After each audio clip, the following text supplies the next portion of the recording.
बिहार की सियासत में इस समय एक बड़ा मुद्दा चर्चा का केंद्र बना हुआ है। ये मुद्दा है यूजीसी बिल, जिसे लेकर पूरे बिहार में जबरदस्त विरोध प्रदर्शन हो रहा है। पटना से लेकर हाजीपुर तक अलग अलग छात्र संगठन और सामाजिक समूह इस बिल के खिलाफ सड़कों पर उतर आए हैं। इसके अलावा सोशल मीडिया पर भी इस बिल को लेकर लोगों का गुस्सा बढ़ता जा रहा है। अब सवाल ये है कि इस विरोध का कारण क्या है और क्यों बिहार के सत्ताधारी नेता, मंत्री और उप मुख्यमंत्री सम्राट चौधरी भी इस विरोध के निशाने पर हैं।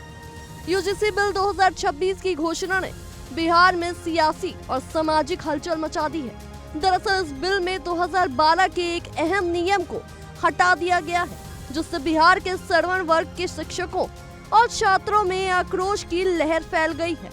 2012 के नियम के तहत यदि कोई झूठी शिकायत की जाती थी तो शिकायत करने वाले व्यक्ति के खिलाफ कार्रवाई की जाती थी, लेकिन यूजीसी के नए प्रावधानों के मुताबिक अगर किसी पर झूठी शिकायत लगाई जाती है तो उस पर कोई कार्रवाई नहीं की जाएगी। इस बदलाव के बाद सवर्ण शिक्षकों और छात्रों का आरोप है कि अब उन्हें निशाना बनाने के लिए झूठे आरोप लगाए जा सकते हैं और शिकायत करने वालों को किसी तरह की सजा का डर नहीं होगा।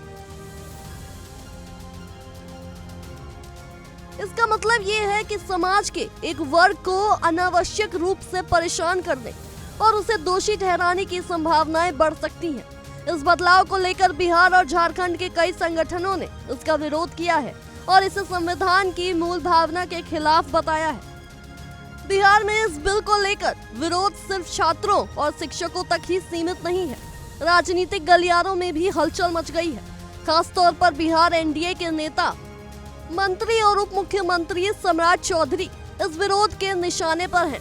सम्राट चौधरी के ऊपर तो विरोधियों ने एक आरोप तक लगा दिया है कि वो इस बिल को लेकर खामोश हैं और इसका विरोध करने के बजाय समर्थन कर रहे हैं। दूसरी ओर जब सम्राट चौधरी ने गणतंत्र दिवस की बधाई पोस्ट की तो एक यूजर ने उनसे पूछा कि यूजीसी बिल वापस लो, जय हिंद जय भारत। इस तरह के सवालों और विरोधों ने उनकी स्थिति को और कठिन बना दिया है।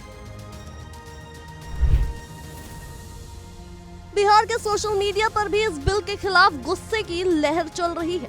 एक एक्स यूजर ने लिखा कि जिस संविधान का आज दिन है उसे ही गलत तरीके से तोड़ मरोड़ कर हिंदुओं को जाति के नाम पर बांटा जाना बंद होना चाहिए।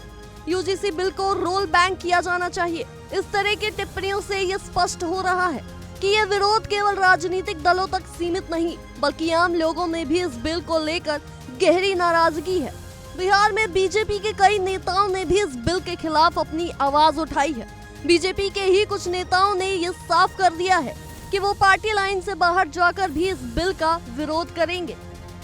अब देखना ये है कि इस विरोध के बीच बिहार की सत्ताधारी पार्टी, खास तौर पर मुख्यमंत्री नीतीश कुमार और उप मुख्यमंत्री सम्राट चौधरी इस मुद्दे पर क्या कदम उठाते हैं। क्या वो इस बिल में बदलाव करेंगे या फिर विरोध के बावजूद इसे लागू करने की दिशा में आगे बढ़ेंगे। फिलहाल बिहार में यूजीसी बिल को लेकर विरोध तेज हो चुका है और यह आंदोलन अब केवल छात्र और शिक्षक समुदाय तक ही सीमित नहीं रहा। अब ये राजनीतिक मुद्दा बन चुका है जो आने वाले दिनों में बिहार की राजनीति को प्रभावित कर सकता है। विपक्षी दलों से लेकर सोशल मीडिया यूजर्स तक सभी इस बिल के खिलाफ अपनी आवाज उठा रहे हैं और ये विरोध अब और भी तीव्र हो सकता है। क्या इस विरोध के बाद सरकार इस बिल को वापस लेगी या फिर इसे लागू करने के लिए अपने फैसले पर कायम रहेगी? ये सवाल बिहार की राजनीति में चर्चा का विषय बना हुआ है और आने वाले दिनों में इसके जवाब मिल सकते हैं। आपकी इस विषय पर क्या राय है, हमें कमेंट्स में जरूर बताएं और बिहार झारखंड से जुड़ी हर बड़ी खबर के लिए बने रहिए इंडिया डेली के साथ।